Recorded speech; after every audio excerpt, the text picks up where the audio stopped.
If our loved ones meet with an accident and they have a broken leg, we understand their situation, we understand their pain, their hurt. Even if it jeopardizes our priorities, we feel for them, we stand by them, we reach out to them, we help them. Unfortunately, in some people, the physical legs are absolutely okay. It is the emotional and the intellectual legs that are broken. This causes them to be uncooperative, unreasonable, and sometimes vicious too. They become irresponsible and they repeat their mistakes again and again, carelessly.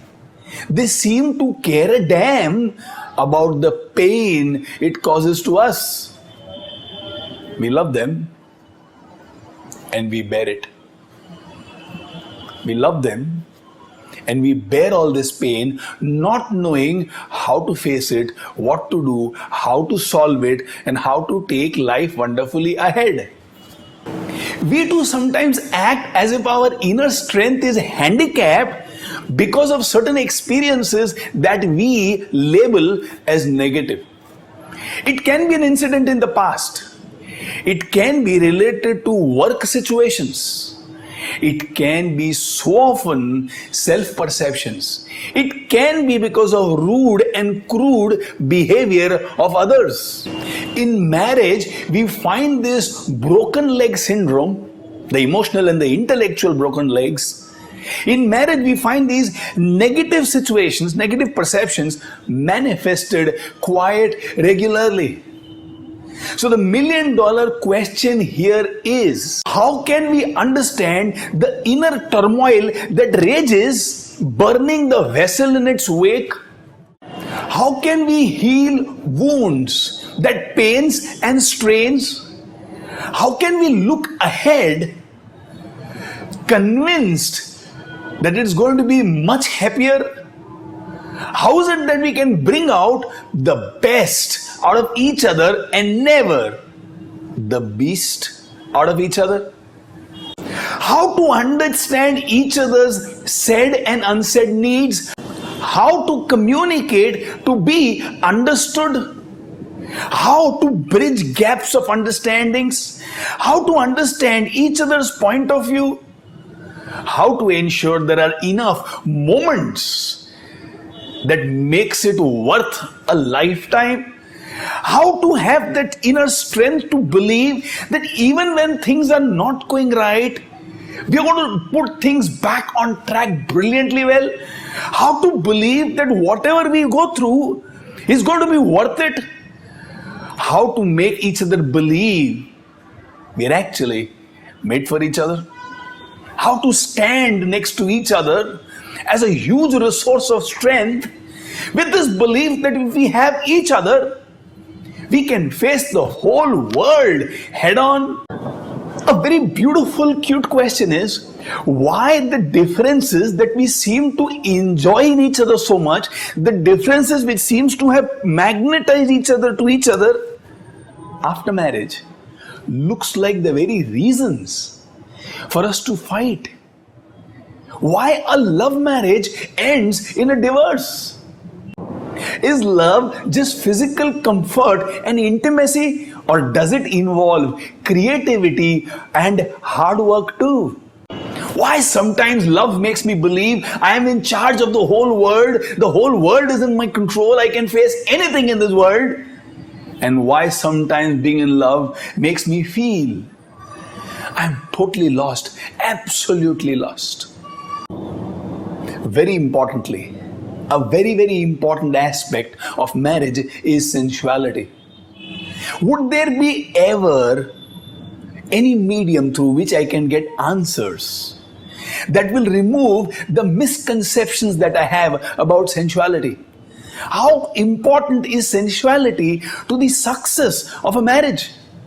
What are the do's and don'ts in physical intimacy between a man and a woman?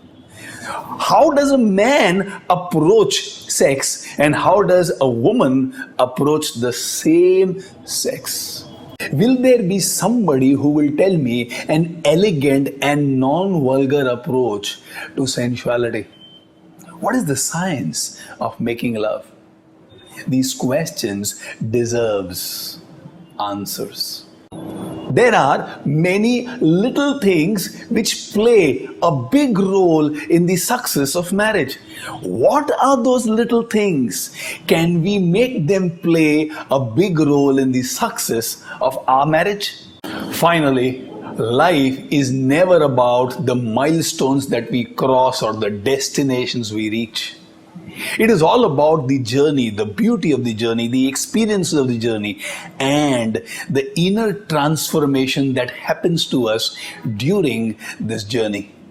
Marriage is the most amazing journey of a lifetime, which has the potential to create such inner transformations within each one of us.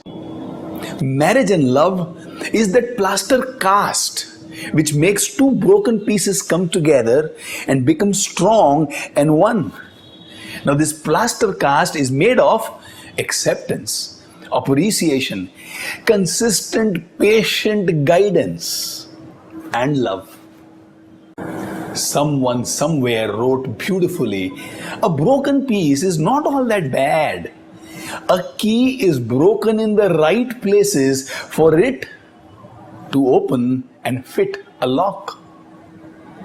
Now that is what marriage and love does to you and me.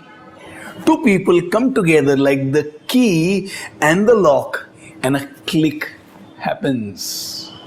Make that click happen in your marriage every day when you are together.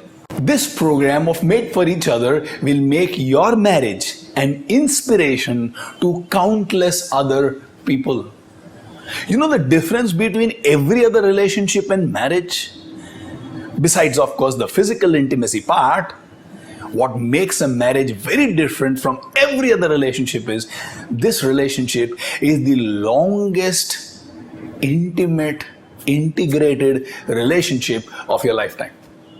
Your parents take care of you for about 15, 20, 25 years.